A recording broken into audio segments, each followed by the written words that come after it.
You may have heard of birth doulas and death doulas, but have you ever heard of a trauma doula? That's me. My name's Toni, and I'm the trauma doula, and this is your place to heal trauma, body, and soul. What's your generational inheritance? Did you know you could inherit triggers? Did you know you could inherit joy? There's so much that we get from our families, so much more than what we look like or our blood types. Before the age of 7, we start to develop our sense of self and our identity. But the way that we develop our identity is based on our interactions with other people. That's the funny thing about our early childhood development. It's based on everything outside of us, and it's based on what people have taught us. So if you didn't have an optimal, or maybe even just simply average upbringing, you inherit things that maybe aren't the best for you, maybe aren't the best for the life path that you would choose for yourself. And so before the age of 7, 0 to 7 is actually a pivotal moment in everyone's life, because it is the time when you start to develop your own inner voice. But your inner voice is developed by the adults, whoever they are, that you interact with. Preschool and kindergarten and first grade and second grade. That's the ages that are super important for your identity, for your self-esteem, for your sense of self in the world, for who you think you are. Because what is identity? Is it who you think you are, or is it who you actually are? And up until a certain point of maturity as adults, identity is who you've been told you are. When you're 8, you can't really differentiate between what someone told you and what you know to be true, unless you were taught that, right? That tends to be why we get the teenage rebellion. Actually, the teenage rebellion is running outside of what you've been taught, what your parents say, what your adults say, what the teachers say, and you're running towards something else. You're trying to figure out, are these things real? Are these things true? Do I believe something different? Am I something different than what I've been told? But let's just go back to identity formation. If you are a trauma survivor, especially if you have childhood trauma, a lot of your identity is going to be based on the traumas that you had. Now, I'm not saying you are your trauma. I'm actually not saying that at all. So listen to me carefully. A lot of your identity, if you had trauma in early childhood, is going to be based on the trauma that you experienced. And remember, identity in that early childhood is based on what other people showed you, how they talked to you, what they taught you. You don't know anything else yet. You're 7. You know what people taught you. And it's not till later that we start to learn from our experiences. That's actually a very mature thing to do, to learn and grow from life experiences. That's why kids believe in Santa, because someone told them So something that I want you to start thinking about when it comes to understanding yourself and healing and growing is there are things that you believe that have been told to you by other people, and all of these things aren't true. In fact, some of these things are just bold-faced lies. Some of these things are lies in bold, okay? And you have structured your life, your career, your friendships, your romantic relationships, your hobbies on that early identity formation. And so if you haven't gone back to really understand, support them, and see where they're at now, there is a way for you to fully step into your healing. Your inner child is paramount to your healing. Your inner child essentially your inner child is the main component of healing yourself in any amount, in any way. You're only going to go as far as your inner child feels safe. And when you start to heal, you start to shift your identity. And when you start to shift your identity, your inner child might feel attacked because they were told this was true and that was true.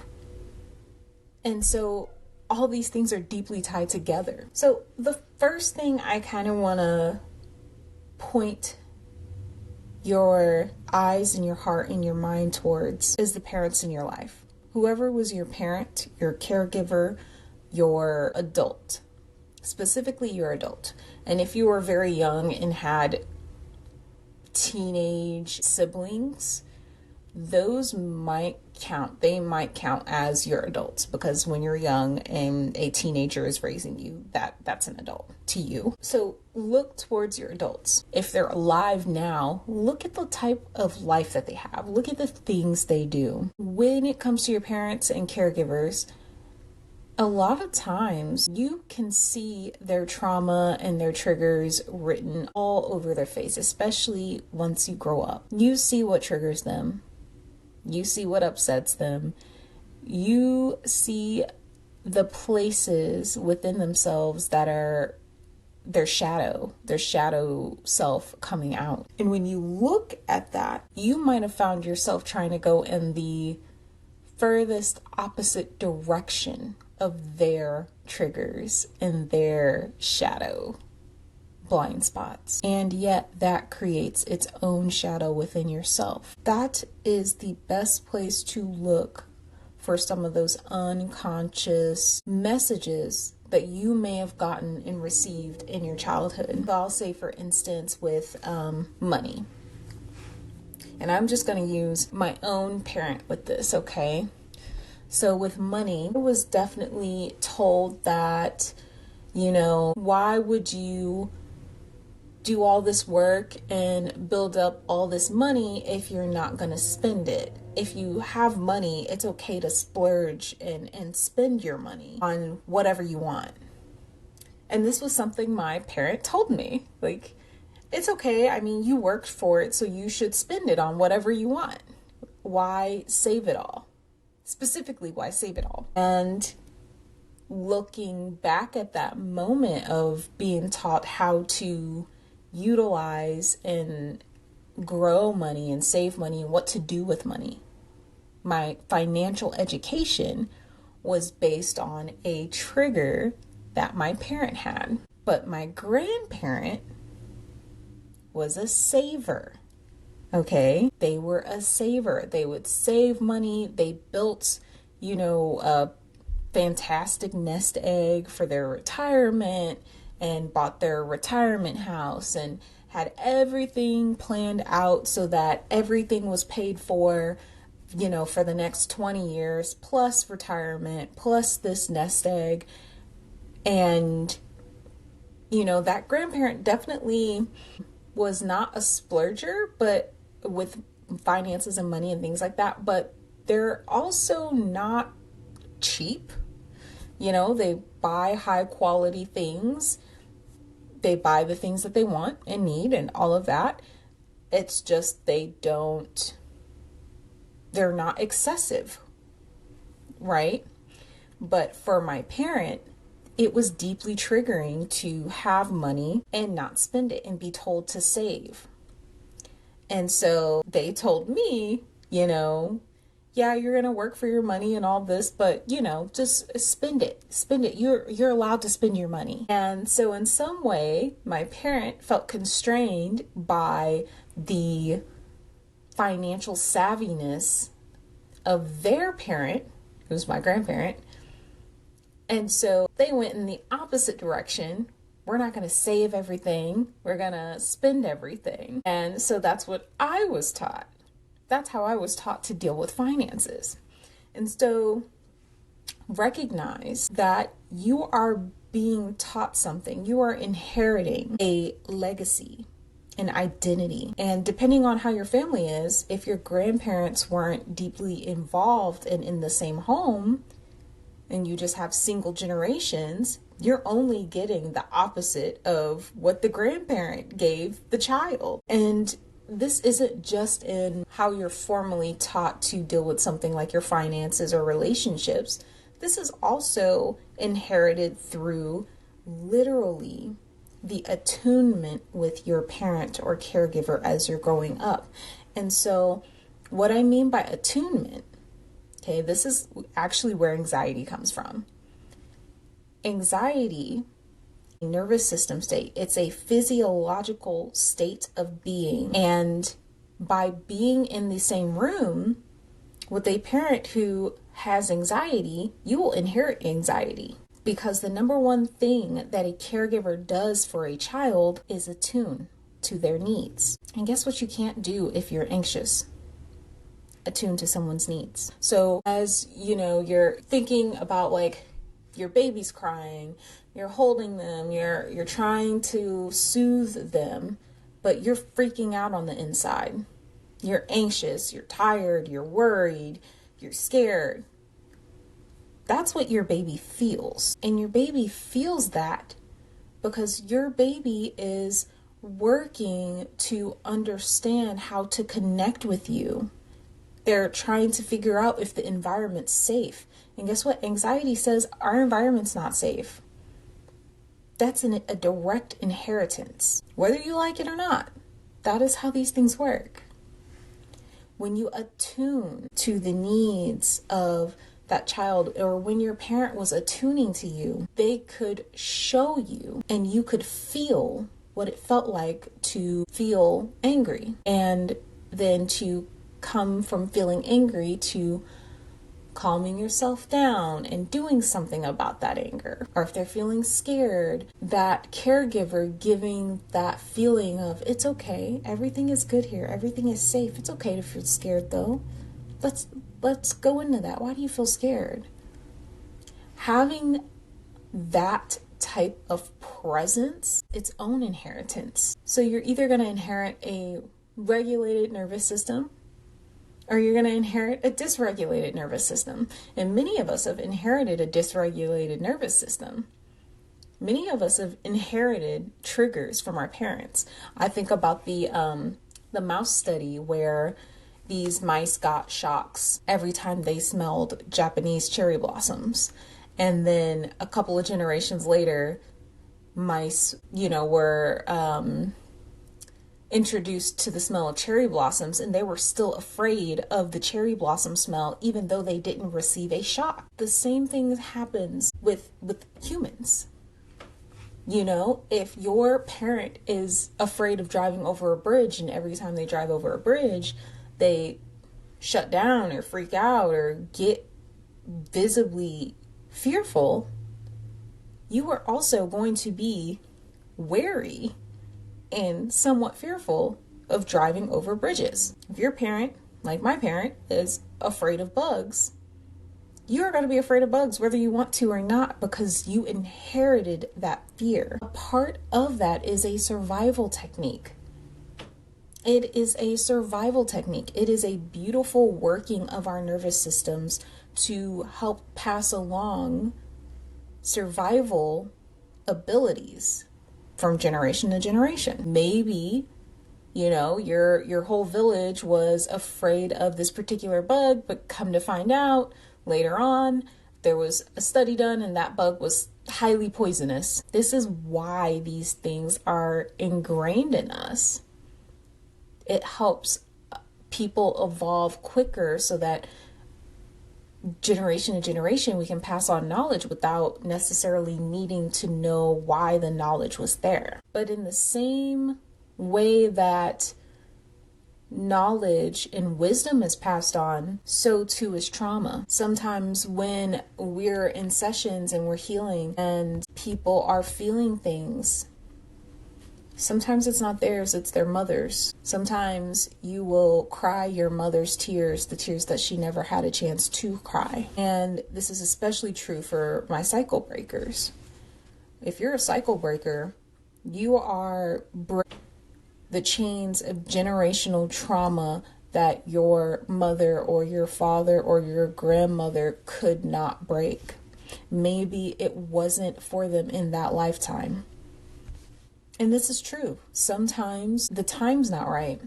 I think about some of my, great grandparents were most likely, were born into segregation for sure. Maybe a couple were born into being enslaved people, and they weren't allowed to profit off of their own labor.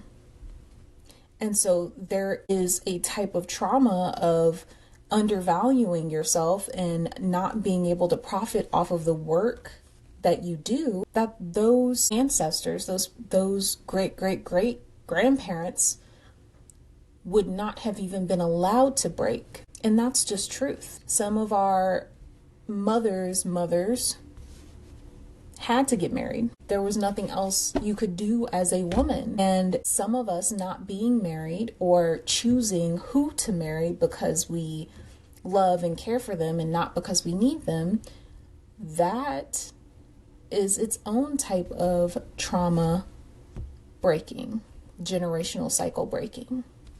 So as you begin to think about the ways that you've inherited different trauma and legacy in your family, don't just think about this person is afraid of bugs and now I'm afraid of bugs. Think about your family line. Sometimes we inherit just heinous things, but recognize that you've also inherited blessings, familial blessings that will help you as you go to break these generational cycles of trauma. And this is why when I say trauma is not who you are, but your identity might be tied up in the trauma that you've experienced.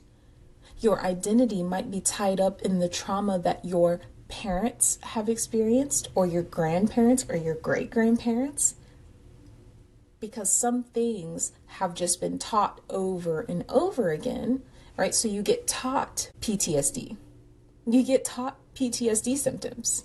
This is true. You could be taught and learn through behavior, because we mimic the behavior of the people closest to us, especially in kids. Kids mimic the people around them. They want to be like you. And that is a natural and normal thing. It's natural and normal to want to be like the people around us, right? So then you learn these behaviors that are actually trauma, and then you grow up and your behaviors are riddled throughout with trauma. And so as you begin to dissolve that trauma, you might be left wondering who you are. You are not your trauma. You are not what happened to you. And yet sometimes it may be hard to find your way simply because you have been taught from such a young age these trauma behaviors. You've inherited it. This is the nature of generational trauma. So something to start your journey here, okay?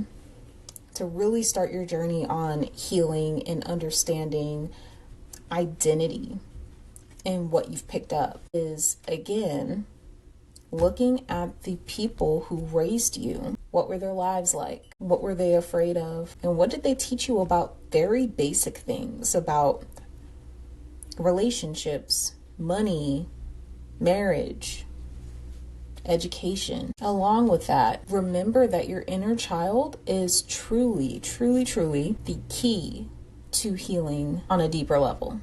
Your inner child knows the way. And if you're not sure how to reach out and contact your inner child or how to begin working with your inner child, that is something we do in private sessions. That is something I do with my clients every day, is learning and understanding and reaching out and befriending and really coming into relationship with the inner child so that they can help us and help you with your healing journey. So I wanted to add a segment to the podcast after I talk about all the trauma stuff or healing and all of that. And something that I recognize hasn't been as much of part of the podcast is maybe a little bit more of the spiritual side. And so I am doing the healing messages of the tarot. So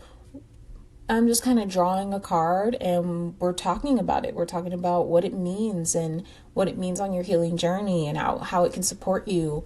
Again, let me know what you guys think of this part of the podcast. And as always, whether you're on YouTube, leave a comment. And if you're listening to the podcast, go ahead and review it on Apple or Spotify. That helps it so much. Thank you. So the card that came up is the Queen of Pentacles. And so when it comes to cards that are the court cards, and the court cards are anything that's like, king, queen, page, those cards are called court cards. So the Queen of Pentacles is a very earthy, stable, almost nurturing. I would say almost nurturing because while the Queen of Pentacles is earthly and stable and somewhat nurturing, she also has a very hardened type of personality. And so when it comes to the court cards, it's usually talking about personalities and a type of person. And I'm struck by the fact that we were talking about inherited trauma and the Queen of Pentacles comes out because that would be like a mothering energy. And I find that specifically interesting because mothers actually have a deep space and an important space in helping children understand their emotions, helping them regulate their emotions, helping them understand who they are in the world, and giving their children a sense of self. Mothers are very important for helping children understand what makes them feel safe and how to feel safe. And so when this Queen of Pentacles comes out during this whole conversation, I'm definitely struck by what's coming up to me and how this card can support your healing is understanding what it means to be securely attached. Okay? What it means to be securely attached to someone. Recognize that with attachment styles, we are not just attached to people we're in romantic relationships with, we're attached to people we're in friendships with. And so oftentimes, if you grew up in a chaotic household, you will not necessarily be a securely attached person. That will not be how you operate. You will most likely be either insecurely attached or avoidantly attached. And your attachment styles are how you relationship, romantic or friendship, but most of the time it's thought of in the romantic sense, but and so with this beautiful Queen of Pentacles here, she's a stable, secure attachment. And so I would say look into attachment styles. Find your attachment style. That's going to be your homework. This Queen of Pentacles makes me feel like your homework is to understand your own attachment style, because then you will understand what you did not get from attunement. So if you got attunement, that is that I'm coming to meet your needs from your parent. If you got that attunement, that was inconsistent, very inconsistent. You could have the same mood and you might get 3-4 different types of reactions from that caregiver. That would potentially cause a very insecure attachment style, because sometimes you get the response that you need. Sometimes you might get anxiety. You might be met with anxiety. Sometimes you're met with anger. Sometimes you're met with frustration. Sometimes you're not even paid attention to at all. And that causes this, sometimes I get what I need and most of the time I don't. But maybe I get some attention every time, no matter what the response is. I find that if you are met with very cold caregiver, your attunement, like when you're upset, you're anxious, you need that support, and you're met with very cold energy, and that person didn't really respond to you at all, then you might find that you have an avoidant attachment style. And that avoidant attachment style is quite interesting because you still want the warmth, you need someone to attune to your needs, you still need that, you still enjoy that. But also when someone is coming to you just with open arms and open love and open energy, that avoidant attachment style is going to tend to run away. And you're going to tend to not want to talk to you for a week after you just had an amazing time together, So find your attachment style. There's some other ones. There's a couple other ones, disorganized and the rest. Find your specific attachment style and learn about that. Learn about yourself. See what that means for you. See how it relates to the parenting you received in early childhood or didn't receive. And I will say it definitely feels best to be securely attached. Recognize what behaviors and people actually pull out an insecure attachment if you did end up with secure attachment, because your attachment style can also change. So that's an interesting thing that has come out with the Queen of Pentacles to add to this session, to add to this. And again, as always, if you are hearing this and it's sounding like, oh my gosh, I want to work on that, but I think I need some help, reach out to me and see if we can work together, see if we're a good fit. And with all of that being said, in so much gratitude, thank you for being here. Please like, share, subscribe wherever you are listening to this podcast, this message. And if you want to hear something else on here,